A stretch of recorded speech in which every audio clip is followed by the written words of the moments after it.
16 de novembro do ano de 1922, nasceu em Portugal um dos maiores escritores do mundo contemporâneo, José Saramago. O único até hoje, escritor de língua portuguesa que ganhou o Nobel de Literatura. Nós temos uma literatura exuberante, a começar talvez do nosso maior aqui do Rio de Janeiro, mas que é o maior também nosso no mundo, que é Machado de Assis. Temos Guimarães Rosa, temos Carlos Drummond de Andrade, temos a ucraniana que viveu no Brasil, no Rio de Janeiro, a vida toda, que foi Clarice Lispector.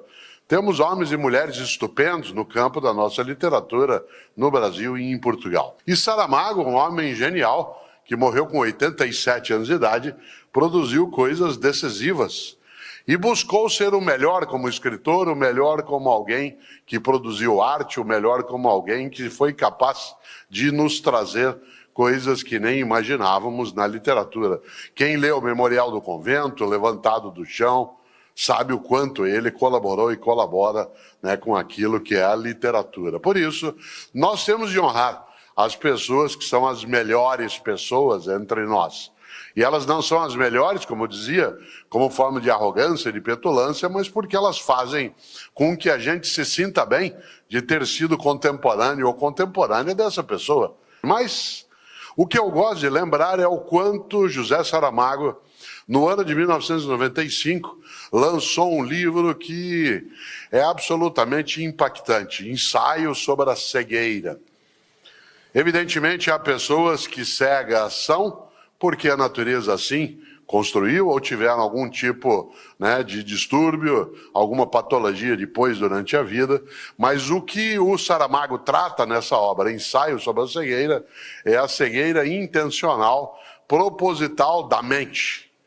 O livro Ensaio sobre a Cegueira, que aliás se transformou em filme, depois dirigido pelo Fernando Meirelles, é um livro que trata de uma sociedade que, se você e eu não tomarmos conta, a gente dela se aproxima, em que as pessoas vão ficando paulatinamente, pouco a pouco, vão ficando cegas em relação à realidade, em relação à convivência, em relação àquilo que é benéfico, em relação àquilo que é correto. Por isso, o ensaio sobre a cegueira, evidentemente, trata não da cegueira no sentido do impedimento físico, de enxergar com os olhos, mas com o obscurecimento da nossa mente.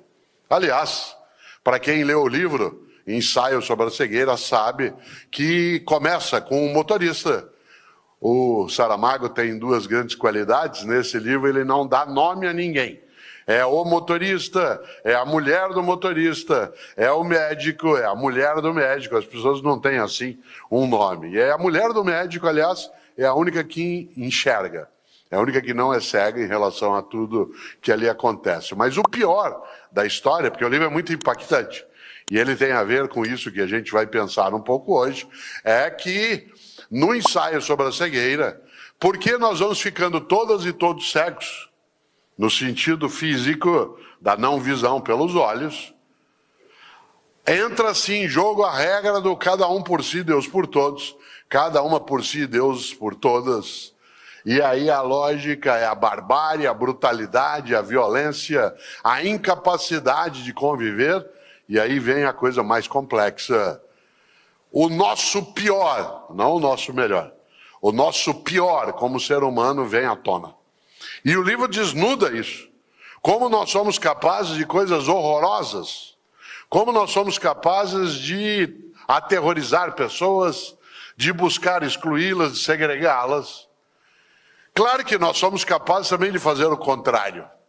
Claro que nós somos também capazes, todas e todos, de encantar, de elevar, de produzir o benéfico no lugar de apenas edificar o maléfico.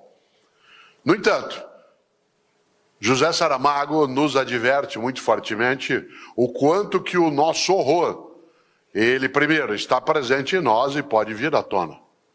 E segundo, se nós não nos atentarmos para isso, na nossa convivência, no nosso cotidiano, no nosso contato, por exemplo, por intermédio das redes sociais, por meio daquilo que deveria nos aproximar, nós vamos criando, pouco a pouco, um estado, não de demência, ou de impossibilidade do enxergar, mas, acima de tudo, da impossibilidade do conviver.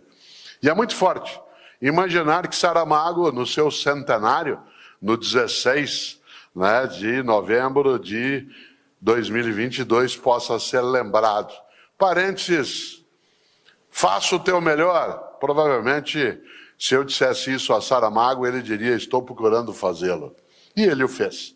Aliás, Saramago é uma das pessoas que mais me encantou numa coisa que parece absurda. Ele tem um livro sobre Jesus. Ele é absolutamente ateu. Ele era ateu, assim se declarava. Ele escreveu um livro chamado O Evangelho segundo Jesus Cristo, que é a história de Jesus contada por um ateu. Pois bem, de todos os livros que eu vi sobre a vida de Jesus de Nazaré, esse foi o que mais me capturou num ponto, em algo que eu nunca tinha pensado, que é a relação de Jesus de Nazaré com o seu pai adotivo, José. E há uma cena no livro que quem leu deve se lembrar, quem não leu um dia visite o livro, em que Jesus é informado da morte do pai dele. E vai até ele, ao pai que faleceu. E eu nunca me esqueço, porque é impossível não derramar lágrimas lendo sobre o encontro de Jesus de Nazaré com o seu pai José, ali falecido. Essa dimensão humana, essa força conseguida por Saramago, ela fica muito mais impactante porque, ao trazer um ateu, alguém que se declara avesso a qualquer tipo de crença sobrenatural ou numa força divina ou superior, é muito interessante como ele é respeitoso no que faz e, ao mesmo tempo, acaba nos emocionando. Eu não esqueço que, vez ou outra, ao falar isso que eu estou dizendo agora, as pessoas às vezes falam assim, e para você, qual é o melhor livro do Saramago?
Porque a noção do melhor significa que você eleva aquilo ao lugar mais alto.